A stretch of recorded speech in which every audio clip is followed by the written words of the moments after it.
अंबर से शिखंडी तक न्याय का पुनर्जन्म। आज हम एक ऐसी कहानी सुनेंगे जो महाभारत के सबसे गहरे और भावुक पहलुओं में से एक है। ये कहानी है तीन महत्वपूर्ण पात्रों की, अंबा, भीष्म और शिखंडी। ये कहानी हमें बताती है कैसे एक पुरानी शिकायत जो एक जीवन से दूसरे जीवन तक चली आखिरकार न्याय को जन्म देती है और महाभारत के युद्ध का एक निर्णायक मोड़ लाती है। सबसे पहले बात करते हैं अंबा की। अंबा राजा काशी की राजकुमारी थी, एक तेजस्वी और स्वाभिमानी युवती। उनका विवाह एक राजनीतिक गठबंधन था, लेकिन किस्मत ने कुछ और ही लिखा था। भीष्म ने अंबा को और उनकी दो बहनों को उनके इच्छानुसार विवाह करने से रोक दिया था, अपने राज्य के लिए रणनीतिक कारणों से।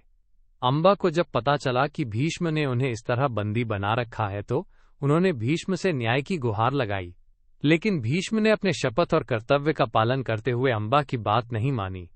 अंबा का मन टूट गया और वो बदला लेने की ठानी। अब भीष्म की बात करें।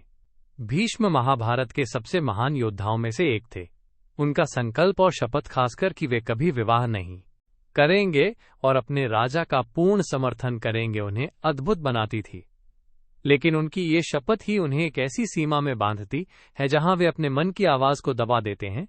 उनकी कर्तव्यपरायणता और शपथ ने उन्हें एक ऐसे जाल में फंसा दिया था जहां वे अपनी व्यक्तिगत इच्छाओं के आगे भी झुके नहीं। और फिर आता है शिखंडी। शिखंडी का जन्म अंबा के पुनर्जन्म के रूप में हुआ। शिखंडी की कहानी भी बहुत खास है क्योंकि वे एक ऐसा व्यक्ति थे जो जन्म से ही एक विशेष परिस्थिति में पैदा हुए थे। एक ऐसा व्यक्ति जो पुरुष और महिला दोनों के रूप में माना जाता था। ये जटिलता उन्हें भीष्म के लिए एक कमजोर बिंदु बनाती है।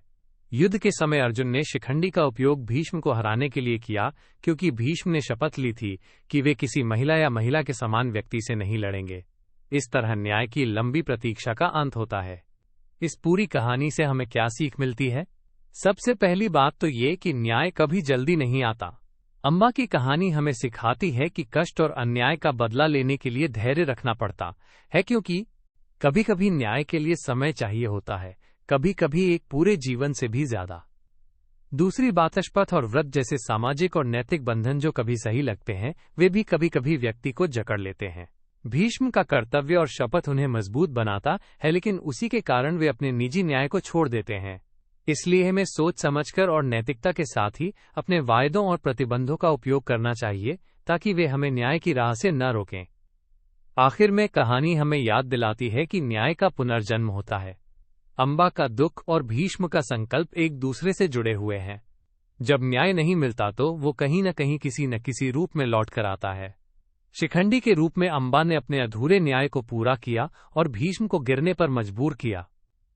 तो बच्चों और बड़ों, इस कहानी से हमें ये समझना चाहिए कि जीवन में कई बार हमें धैर्य रखना पड़ता है, अपने वायदों और कर्तव्यों को समझदारी से निभाना चाहिए और न्याय की उम्मीद कभी नहीं छोड़नी चाहिए, क्योंकि न्याय चाहे जितना भी देर से आए, अंततः सही समय पर जरूर आता है।